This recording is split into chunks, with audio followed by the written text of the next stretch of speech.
The objective of this video is to develop design relationships for the single-phase, low-frequency rectifier. We have previously considered the fundamental operation and analysis of a low-frequency single-phase rectifier. In this video, we will be talking about how to actually design it. This is fundamentally different from analyzing the circuit. When you analyze a circuit, you are given an example of a working system, and you consider the operating characteristics and waveforms in order to derive how it behaves. When you design a system, you receive a design specification which tells you how the system needs to behave. You have to then design the system in order to obtain this behavior. This means solving an inverse problem. And problems can be very hard to invert. It is your job as an engineer to figure out suitable approximations that enable you to design the system. You need to have the physical insight into how your system behaves to understand where calculation errors may be acceptable. This is a different thought process than much of your previous coursework. So at first, don't be surprised if this seems like a challenging concept to master. Now, typically when we design a system, we do this as part of a multi-step process. You first use approximations to establish design relationships that allow you to estimate values of critical components in your system. You then go to a vendor, like DigiKey, and you find affordable components that meet your criteria. The components that are available and affordable will almost never be the exact values that you calculated in your design steps. So again, you have to use your understanding of the physical system to select reasonable components. Next, you analyze your system with the selected components to see if you meet your design spec. You may decide to use a computer simulation tool that simulates your full system with detailed component models. You might do this in Spice or Simulink or Plex, for example. If your analysis tells you that you aren't hitting some of your metrics, you'll fiddle around with replacing individual components with other DigiKey components until you get a complete system that meets your design spec. So today we are going to be talking about the first step as applied to our single-phase rectifier. Specifically, we are going to establish the basic design relationships that we require to estimate values for key components. These components are the transformer turns ratio, the series resistance, and the output filter capacitance. Our design spec is going to specify 4 items. These are the rated or average output voltage and current, the output voltage ripple, and a quantity that we call regulation. Regulation relates to the allowable voltage drop when we go from no load to full load. For our purposes, we'll define this as VDCE divided by the transformer's output voltage. So you'll recall VDCE from our previous discussion of the single-phase rectifier as the equivalent output voltage as seen by the transformer. We'll now go through each of these design outputs sequentially and derive design expressions to calculate each of the key parameters, starting with the transformer turns ratio. So we're going to begin by drawing our circuit for the single-phase rectifier, but replacing a couple key components with an equivalent circuit or an approximation. We're going to replace the output filter capacitor and load resistor as a voltage source. This is the same approximation that we've been doing so far in our analysis. Next, we're going to draw the equivalent circuit that we use during the time that the diodes are conducting. So we start with our voltage source, Vs, which is in series with the resistance. And remember that this is used to model our transformer. Vs is equal to N times V primary, which in this case, we know that our primary voltage is our line input, which is 120 volt RMS, and we can convert that to a peak value by multiplying it by the square root of 2, where this quantity right here is our Vs hat, our peak of our input voltage for our equivalent circuit. And if you recall, our equivalent circuit was connected to an equivalent DC output voltage that we called VDCE, and said that this was simply equal to our output voltage VDC plus 2 times the voltage drop across our diodes. And typically in this class, we will just assume that to be 1 volt. We're now ready to calculate N. We can use this equivalent circuit to establish the relationship between VDCE and Vs hat by plugging in the values for Vs hat. And this exactly matches our regulation spec. Remember, regulation was defined as VDCE over Vs hat. And we had said that this is going to be 0.9 in our case. So you can then rewrite this in terms of n, which is equal to 0.118, or a turns ratio of 1 over 8.5. So we've completed our first task. We have found the transformer turns ratio in terms of our regulation. Our second task is to determine the value of our series resistance Rs. To do this, we'll be going back to our waveform analysis from the previous video. So if you recall, we were graphing our voltage and current of our system, and in this case we're going to graph the absolute value of Vs and our VDC equivalent.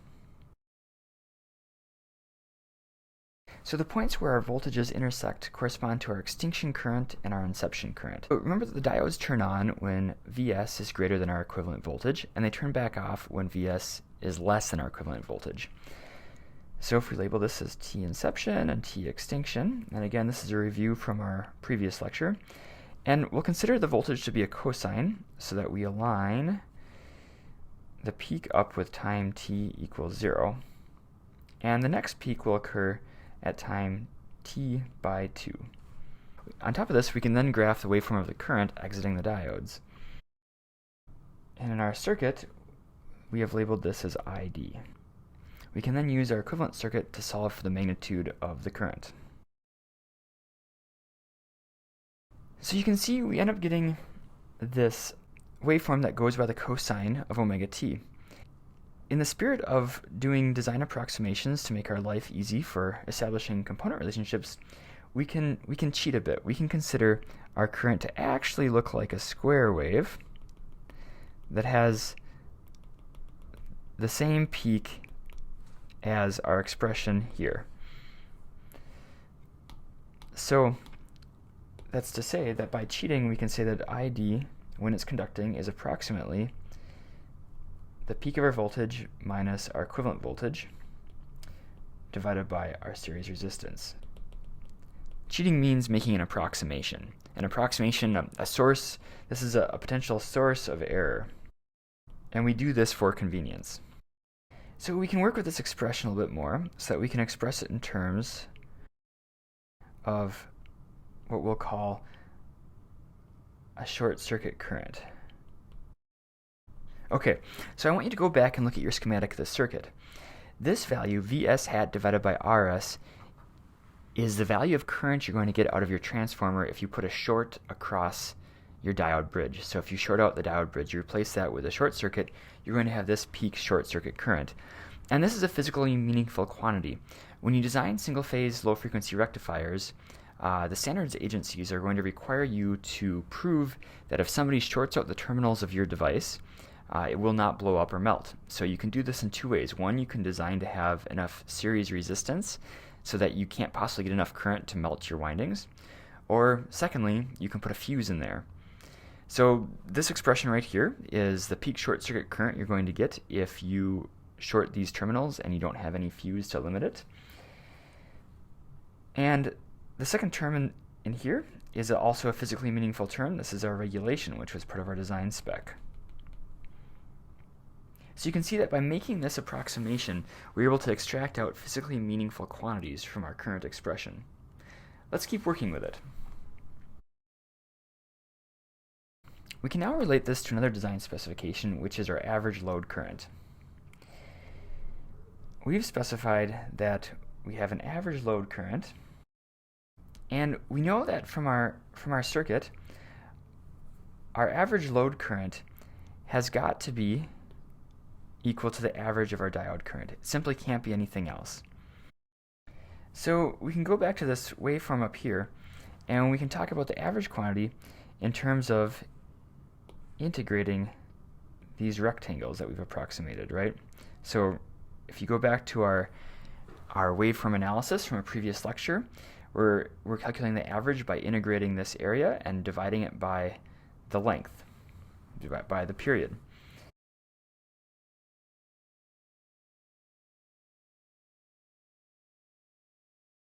So you can see from this expression that this section of our equation is the amplitude of the pulse. This part of the equation is the width of our pulse. It's 2 times the extinction time. And this right here is 1 over the period of our signal. So this is again a value in that integral for the average of a signal. And we can use this at this point to solve for Rs. Now I want to comment on the physical meaning of this a bit. At first pass, when we talked about the short circuit current being Vs over Rs, and the desire to limit that so we don't blow up our transformer if somebody shorts it out, you might say, well, why don't we use a very large value of Rs? If you use a large value of Rs, you're going to be decreasing the short circuit current. That's very true. But you can see from this expression right here, as you increase the value of Rs, you're going to be, well, decreasing I short circuit, but you're also going to be decreasing the average load current. So if you increase Rs to be too large, you're not going to be able to sustain the specified load current. By solving this equation, you're finding the value of Rs, the maximum allowable value of Rs, that will allow you to meet your load specification, while also minimizing your short circuit current. And you don't get to specify the short circuit current, it's just along for the ride. In a previous video, we have derived an expression for the extinction time by solving this expression. This expression graphically solves the point right here where your Vs value intersects with your DC equivalent output voltage. So we solved that using an inverse trigonometric function, the inverse of cosine. Now, this time around, I'm going to resolve this with you using a Taylor series approximation. This is going to allow us to simplify our expression for our load current and provide us a more physically meaningful insights into the value of Rs and its impact on the system. So again, you'll notice that physically meaningful quantities are coming up in our derivation. Here's our regulation design spec.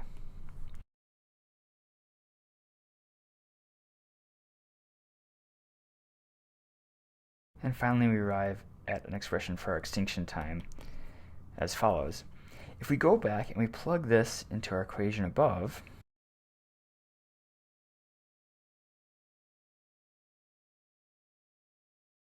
and if we cancel terms and simplify, this reduces down to this expression. At this point, we can plug back in our relationship for the short circuit current in terms of Vs hat divided by Rs in order to get an expression for Rs. And remember that we can express Vs hat in terms of our regulation quantity. So to do this, let's call regulation as R, so VDCE divided by Vs hat. And VDC equivalent is just equal to our DC voltage plus 2 times our diode drop.